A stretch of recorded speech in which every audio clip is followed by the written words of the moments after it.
মুসলমানেরা, পর্দার অন্তরালের মারা গভীর মনোযোগ লাগাই দিবেন, মনটাকে নরম করে দিবেন, দেখেন জীবনটা পরিবর্তন করা যায় কিনা।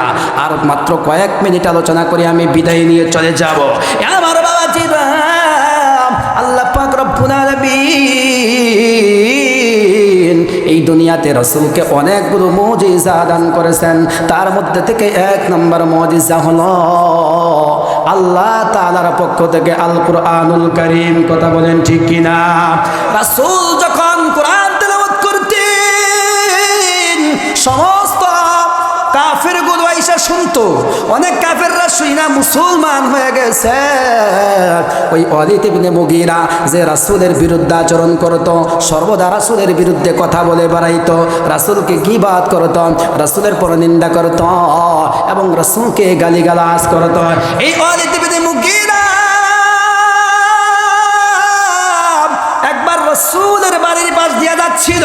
ওই সময় আমার রাসূল, আপনার রাসূল মহাগ্রন্থ কুরআনুল কারীম তেলাওয়াত করতেছিলেন।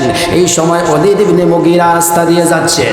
এবার তিনি তাকাইয়া দাঁড়াইয়া রাসূলের দিকে তাকাইয়া কোরআন তেলাওয়াত শুনে তার মনটা চাচ্ছে না শোনার জন্য, কিন্তু রাসূলের আওয়াজটা যখন কানের ভিতরে আসে তখন কয় একটু দাঁড়াইয়া শুনে, আবার চইলা যাইতে চায়। রাসূল যখন কোরআনের আয়াত পাঠ করেন, ওই ওয়ালিদ ইবনে মুগীরা বলল আর একটু কোরআন তেলাওয়াত শুনে যায়। আবার কয় চইলা যায়। রাসূলের টান শুই না, কয় আর একটু তেলাওয়াত শুনে যায়। এইভাবে দীর্ঘ সময় পর্যন্ত কোরআন তেলাওয়াত শুনলাম।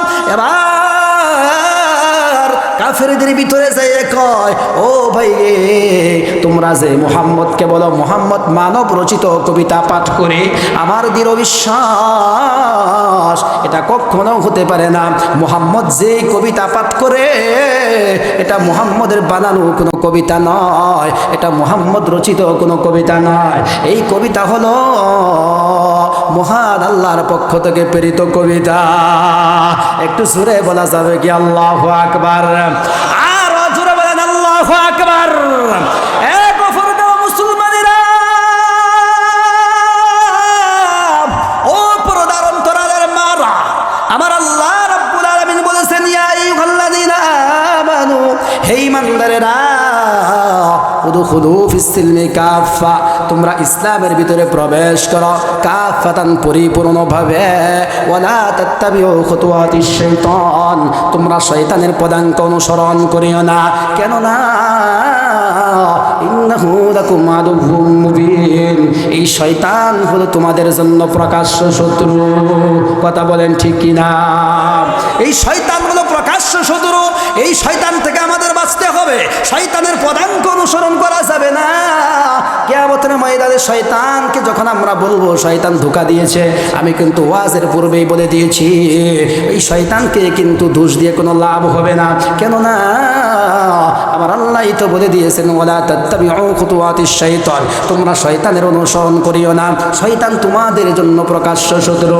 সুতরাং কিয়ামতের ময়দানে মানুষগুলোকে আল্লাহ দেখে বলবেন, ও কাফের সম্প্রদায়, ওয়া ক্বালাল্লাযীনা কাফারু রাব্বানা আরিনাল্লাযীনা আদাল্লানা মিনাল জিন্নি ওয়াল ইনসি নাজআলহুমা তাহতা আকদামিনা লিয়াকুনা মিনাল আসফালিন। যাও যাও, তোমরা জাহান্নামের দিকে চলে যাও। লোকগুলোকে বলবো, মাওলা কেন জাহান্নামে যাব? কয় তোমাদের জাহান্নামের ফয়সালা হয়েছে। এবার লোকগুলো চলে যাবে, আবার ফিরে এসে বলবে, আল্লাহ আমরা জাহান্নামের ভিতরে যাব, তবে আমাদের একটা শর্ত আছে। আল্লাহ বলবেন, কিসের শর্ত? তোরা হলি জাহান্নামী মানুষ, জাহান্নামের ভিতরে চলে যা। এবার তারা বলবে, আল্লাহ আপনার কাছে অনুনয় বিনয়, আপনার কাছে একটা কথা আমাদের আছে। আল্লাহ বলবেন, বল কি কথা? তখন মানুষগুলো ডেকে বলবে, আল্লাহ রব্বানা আরিনাল্লাযীনা আদাল্লানা, যাদের কারণে আমরা পথভ্রষ্ট হয়েছি। মুফাসসিরিন কেরাম উক্ত আয়াতের ব্যাখ্যায় বলেন, এক নম্বরে হলো বাবা মা। এক নম্বরে কারা বলেন? বাবা মা। এক নম্বরে হলো বাবা মা। কেন? এই সন্তান বলবে ডেকে ডেকে, ও আমার আল্লাহ,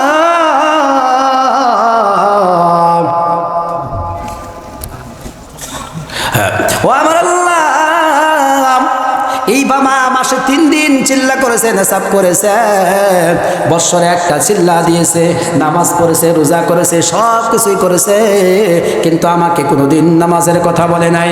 আমি যে অবৈধ পন্থায় চলেছি, আমার উপযুক্ত বয়স হয়েছিল, আমি অন্যায় অপরাধ করে ফেলেছি, আমার বাবা এইগুলো দেখেও না দেখার ভান করেছে। আমার বাবার কারণেই কিন্তু আমি গুনাহ করেছি। আজকে ওই বাবাকে আনো। আল্লাহ বলবেন বাবাকে আনলে তুমি কি করবা? তখন এই সন্তানগুলো ডেকে ডেকে বলবে, ও মহান মাওলা, হে আল্লাহ তাআলা,